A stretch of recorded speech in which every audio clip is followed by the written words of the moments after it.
Thank you, Mr. Speaker, and thank you to the Minister of Transportation for that great news today on the GO train line. I know as a commuter, that's fantastic news for commuters all across the GTA. Mr. Speaker, my question is to the Minister of the Environment.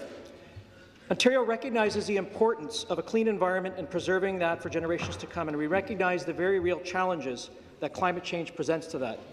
Ontario has done more than our part in Confederation to make significant progress towards reducing emissions. Speaker, these results have also come at a great cost to the people of Ontario. We have some of the highest energy bills in North America, and these costs have left people fuming at the pumps when they can't afford to fill their tanks. I have heard from constituents who say they want to do their part, but they simply can't afford to pay anymore. Can the Minister of the Environment advise this legislature on how we plan to balance affordability with long-term progress? Minister of the Environment, Conservation and Parks. Mr. Speaker, the member is right. This is about balance. He's also right that Ontario has made significant progress and is a leader in Confederation.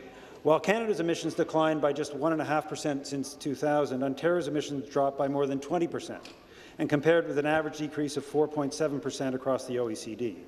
On a per capita basis, as I mentioned to the legislature yesterday, on a per capita basis, Ontario has reduced its carbon footprint by 34% since 1990. So yes, Mr. Speaker, Ontario will do more, but the people of Ontario have paid a great deal for the contributions that they've made.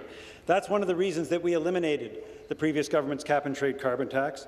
That's one of the reasons now we're seeing the 4.6 reduction that refiners have now made, and that is why that gas price reduction is now working its way through to families.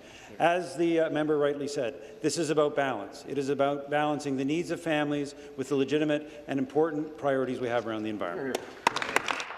Parliamentary. Thank you, Mr. Speaker. I'd like to thank the Minister for his answer, and still to the Minister of the Environment.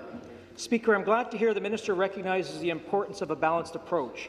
For too long, the people of Ontario have been saddled with the cost of unfair and regressive carbon taxes. Our government made a promise to make life more affordable for Ontarians. Our government has a clear mandate to get rid of the cap-and-trade carbon tax. We promised that help was finally on the way. It is such a relief after months of gas prices upwards of $1.35 and $1.40 to finally see them come down to more reasonable levels. Speaker, my constituents think they should keep more money in their pockets. Can the Minister advise this House as to what he is doing to make life more affordable for the people of Ontario? Minister. Mr. Speaker, through you to the member. Our work in terms of repealing cap-and-trade is part of our broader agenda, whether it's reducing hydro rates or the other initiatives that we're taking under the leadership of our Premier to make life more affordable for Ontario families. Every cent that was spent on cap-and-trade, an ineffective approach to reducing greenhouse gases, every cent that was spent was money taken out of Ontarians' pockets. We'll be putting $260 back in Ontarians' pockets. That's money for families, that's money for not for luxuries, Mr. Speaker, but for the basic necessities that they need.